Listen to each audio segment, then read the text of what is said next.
Hi friends, good evening. This is Ashish, mystic, entrepreneur, and your guide to the promised land. Today we are going to talk about the concept of happiness, happiness for the modern man, happiness in the modern times, and happiness as stated by all the spiritual scriptures. What they actually mean by Ananda, Bliss, and everything. In my opinion, the basic concept of happiness,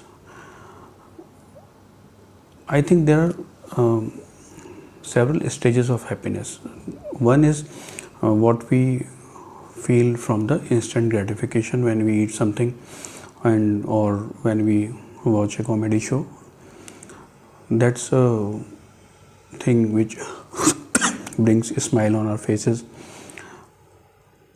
And the extended state of this happiness, that is actually a very different and very what you can say, out of the world experience of anything or any emotion. It's a very different emotion. It's a kind of happiness coming inside out without any external stimuli. So that kind of happiness comes from the spiritual experiences, any kind of spiritual experiences. I have a vast definition of spirituality and spiritual experiences, but for the time being I am using this term for in the context of Bhakti, Ishwar, Brahm and God.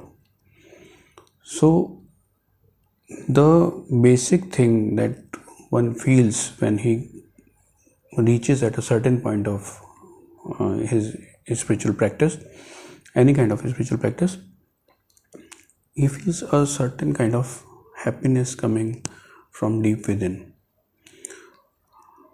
It doesn't last very long, and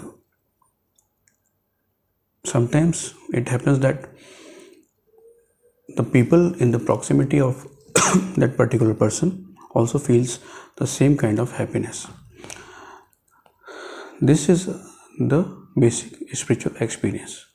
In Upanishads, it is stated that we have 7 bodies or 7 spiritual bodies in our physical body.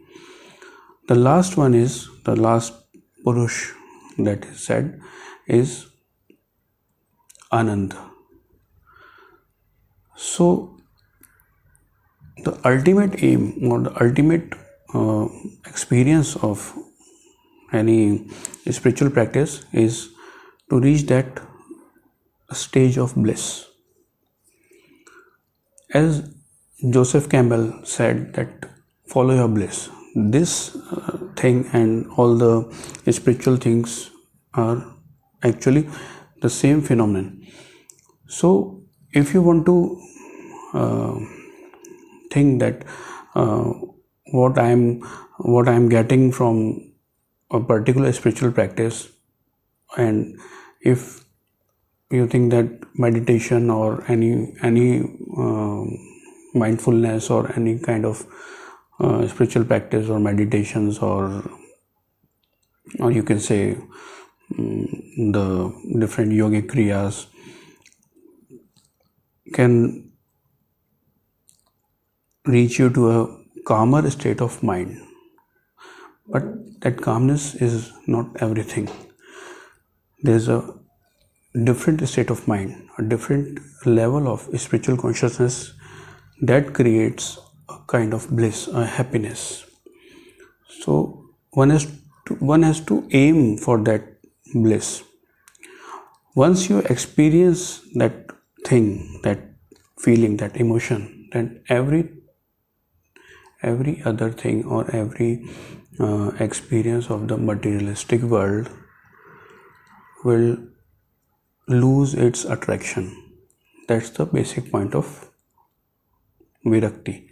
Not the common term we think that it's a state of idleness or it's a state of tyag and everything. The last state of spiritual consciousness is happiness. Now, I want to tell you a different perspective. I want to show something different. Now, focus on this thing. Every microorganism, every organism, even the microorganism, bacteria, viruses, every organism possesses an innate desire to survive and to thrive. The thriving part of that survival, as Charles Darwin has stated, that survival of the fittest. Now the fittest part says that adaptation according to the environment is the most preferred strategy of all the organisms to thrive and to survive. This is a very general concept, everybody knows about that. There is a very extended and deep concept lies within this concept, that there is a desire for supremacy. Every organism, like the sperms, we can say that every sperm competes with other sperms in the matter of speed and everything to reach the egg. So there is a desire of supremacy it is embedded in the nature, Prakriti itself, and I say it is embedded in the Brahm itself. Prakriti and Purush both have this kind of phenomenon. So this desire of supremacy or the desire of power is actually the desire of nature, and it is the primary mechanism of nature to propagate itself. Understood? Now, nature manipulates every organism and every form of herself by creating urges and desires which actually merge into the realm of happiness. So happiness is the basic, or actually acquiring happiness or pursuing happiness is actually the basic force of mobility of every organism in a certain direction. The feeling of gratification. The whole day we follow this thing in our life, in our day-to-day lives, without knowing exactly what is happening. For example, how human beings reproduce. The basic point of reproduction is not reproduction. The basic reason for reproduction is 99% times not reproduction. It's just an urge of sex, intercourse. This sexual desire motivates a human being or two human beings to pursue instant gratification, which sometimes result in reproduction of a new human being. Sometimes actually the person is not going to reproduce, he is not acting or he is not moving to reproduce, he is not planning to reproduce. He is just compelled by the impulse of this instant gratification. That is the core driving force. It drives you daily from morning to night. That's the core driving force. Instant gratification, hunger, desire, thirst. Just you want to quench your thirst. You just want to eat something. You just want to eat some sweet dish, any chocolate, anything. But it actually helping you in surviving and thriving. You're not thinking about that. You're just thinking about momentarily about that impulse that you want chocolate, you want cake, you want something sweet.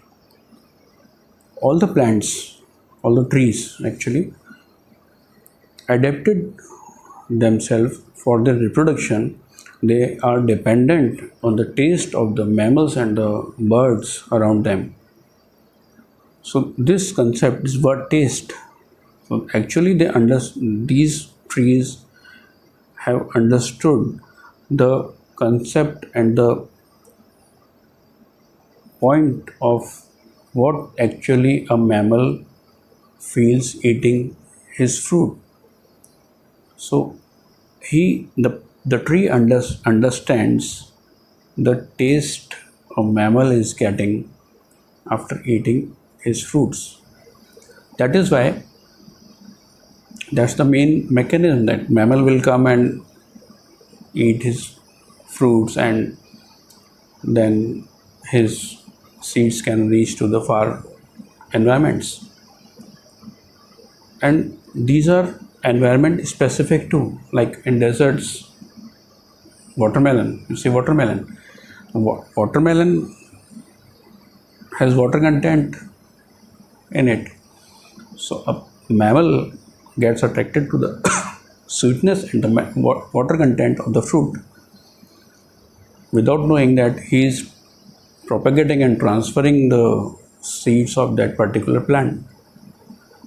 So this is the basic concept of happiness. The mammal is feeling happy after eating a watermelon, but in the process he is helping the plant. To understand it better, we have this beautiful concept from the sixth guru of Sikh tradition, Shri Har Gobind Ji Maharaj. He said that Piri and Miri is same thing. That is, spiritual power and political power is an equivalent concept. It's the same thing. This is the concept given by him, the two Krapan and all these things. Piri and Miri.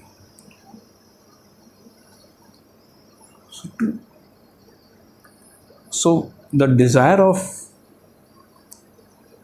approaching God, or the desire of finding God, or the quest of spirituality, all is based on the desire of happiness one gets from acquiring power.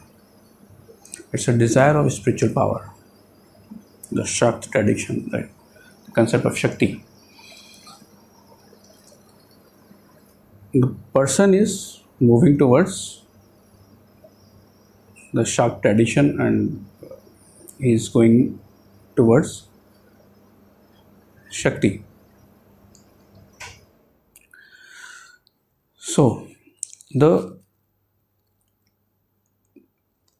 now you can understand the basic point, that if a person is, or if you have a inner desire of seeking God in your childhood or in your any point of time or in any age, the actual thing is that you are looking for happiness, and it's a different kind of happiness, but it's actually happiness, and it's ultimate kind of happiness.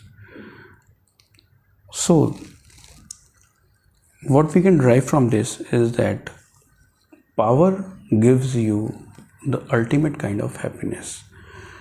It could be of any type.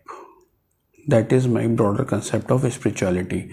Not just God, Ishwar, Brahm, but any type of power. If you have lesser power in your daily life or in your situation, you are powerless, then you will feel unhappy. That's the basic concept of freedom. So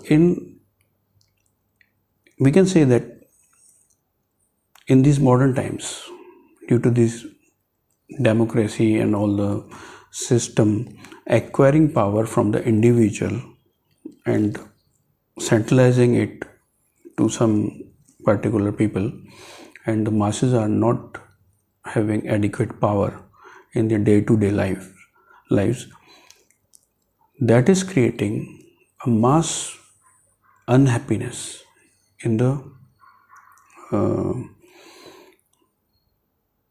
in the whole civilization, you can say. So people gets driven towards spirituality if they lose power in their lives. They feel virakti and they go towards spirituality to gain a different kind of power. In the case of King Ashoka, we can say that this point is very important, that out of compassion he moved towards spirituality after winning all the wars and all the massacres. He got virakta and he moved towards spirituality, salvation. But actually, that is also a kind of seeking happiness. You're not getting happiness from a certain kind of power, then you are moving towards another power for happiness. So the driving force is again happiness. So one must understand that whatever he is doing in his life is all the 24 hours, he is just pursuing happiness in any means, in money, in property, in prosperity, in opposite sex, in kids, in possessions, in even in God. He is looking for happiness. It is said that there is a concept of qualia. According to that, the taste of all the fruits, like you have 1 kg of oranges and all 7 pieces, every piece has a different taste. So it's a matter of observer and the thing. You can say observer and the universe. It's a matter of that. It's that exact concept.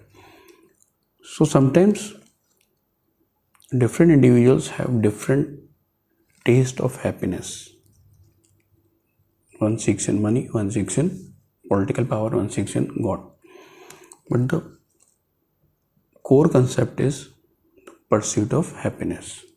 That is the core concept.